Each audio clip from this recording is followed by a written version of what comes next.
నల్గొండ లీడర్ల నడుమ తగ్గఫ్ వారే నడుస్తుంది. ముఖ్యంగా కోమటిరెడ్డి బ్రదర్స్ కు మస్తుగా కౌంటర్ ఇస్తుండు జగదీష్ రెడ్డి సారు. బీఆర్ఎస్ వాళ్ళను జైల్లో పెడతామని అన్నాడు కదా చిన్న కోమటిరెడ్డి సారు. దానికి జగదీష్ రెడ్డి సారు గట్టిగానే వాడేసిండు కౌంటరు. కోమటిరెడ్డి బ్రదర్స్ కు కౌంటర్ల కోటింగ్ ఇచ్చిండు మాజీ మంత్రి జగదీష్ రెడ్డి సారు. కోమటిరెడ్డి అన్నదమ్ములు కేసీఆర్ సార్ కాలి గోటికి కూడా సరిపోరు అనుకుంటది ఇట్టిండు. కోమటిరెడ్డి అన్నదమ్ములకు వాళ్ళ దాంట్లో వాళ్ళకే వర్తలేదు. ఈ గిల్లు మందికి నీతులు చెప్తున్నారు. రేవంత్ రెడ్డి దృష్టిలో పడేతందుకు అన్నదమ్ములు ఇద్దరు పోటీలు పడి మరీ ఆరాట పడుతున్నారు. అయినా బీఆర్ఎస్ ను మాటలనే స్థాయి వాళ్ళకుందా అసలు? కేసీఆర్ అన్న మాటల మీద కాంగ్రెస్ వాళ్ళే ఆలోచనలు పడ్డారు.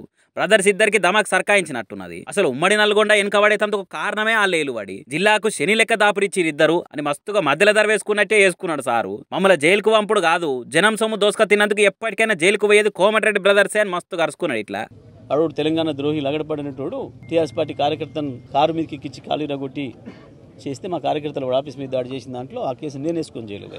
నాకు అలవాటు. కానీ మీరు దొంగలు, మీరు ఎప్పటికైనా ఒక రోజుకి మీరు చేసిన దొంగతనాలకు చేయలేకపోతారు. వ్యాపార సంస్థల నుంచి బ్యాంకులను ముంచి లోన్లు తెచ్చి ఏదైతే 100 కోట్లు మాయ అని చెప్పేసి అని ఓడర్లు వేసుకొని తిరుగుతున్నారో ఎప్పటికైనా మీరు ప్రజల సొమ్ము తిన్న కేసుల్లో జైలు పోయేది మీరు మాత్రమే.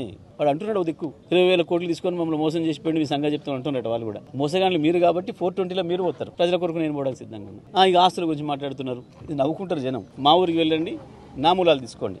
నేనేమున్నా గతంలో మా చరిత్ర ఏంది, మా కుటుంబ చరిత్ర ఏంది, ప్రజల కొరకు ఎట్లా త్యాగం చేసినాం, మాకున్న భూములు ఏంది, ఆస్తులు ఏంది, నేను పుట్టి పెరిగింది ఎక్కడ, వీళ్ళింటికి వెళ్ళండి, వీళ్ళూరికి కూడా వెళ్ళండి, వీళ్ళయ్యా వీళ్ళ తాతాల మూలాలు కూడా తీయండి. వీళ్ళ ఆగర్భ శ్రీమంతుడట, పుట్టడమే బంగ్లాలో పుట్టినరట, పుట్టేటప్పుడే బంగారు బట్టలు వేసుకొని పుట్టిరట. సిగ్గుండాలు మాట్లాడడానికి మీ బతుకులేందో ఎవడి తెలియదురా? ఎక్కడి నుంచి వచ్చినా ఇవాళ రాజకీయాలు అమ్మి నల్గొండ జిల్లాను అమ్మి నల్గొండ జిల్లా ప్రజలు ఫ్లోరోసిస్ బారిన పడేసి ఆ నీళ్ళను ఆంధ్రప్రదేశ్కి అమ్మేసినందుకు రాజశేఖర రెడ్డి మీకు ఇచ్చిన భిక్షతోని నల్గొండ జిల్లా రైతుల రక్తం దాగి నల్గొండ జిల్లా ప్రజల మూలుగలు వీల్చి సంపాదించిన వెధవలు మీరు మాట్లాడతారా నా గురించి? అప్పుడప్పుడు ఇన్స్టా రీల్స్ లల్లా బుడ్డ పోరగాల గమ్మతేశాలు వచ్చిరాని మాటలు చూస్తే మస్తు సంబరం అనిపిస్తుంది కదా. ఎంత టెన్షన్లున్నా గానీ ముఖంలో నవ్వు వస్తుంది. గట్లనే ఇవాళ ఈటల మనవడు సోషల్ మీడియాలో హైలైట్ అయ్యిండట. హగో ఈటలంటే పొలిటికల్ ముచ్చట్లతోని వార్తలు ఉంటాడు గాని ఆయన మనమడెందుకు వైరల్ అవుతాడు అనంటే చూడురి మీరే. ఇలా నామినేషన్ లేసే పండుగ సాలైంది కదా. మల్కాజ్గిరి ఎంపీగా నామినేషన్ వేస్తేందుకు ఇంట్లో పూజ చేసి దండం పెట్టుకుని బయలుతుంటే అందరు ఆల్ ది బెస్ట్ చెప్పుకొచ్చిరి ఈటల సార్కు. అట్లనే ఈటల రాజేందర్ మనవడు ఉండి వచ్చిరాని మాటలతోని ఎట్లా స్లోగన్ ఇస్తున్నాడు చూడురి.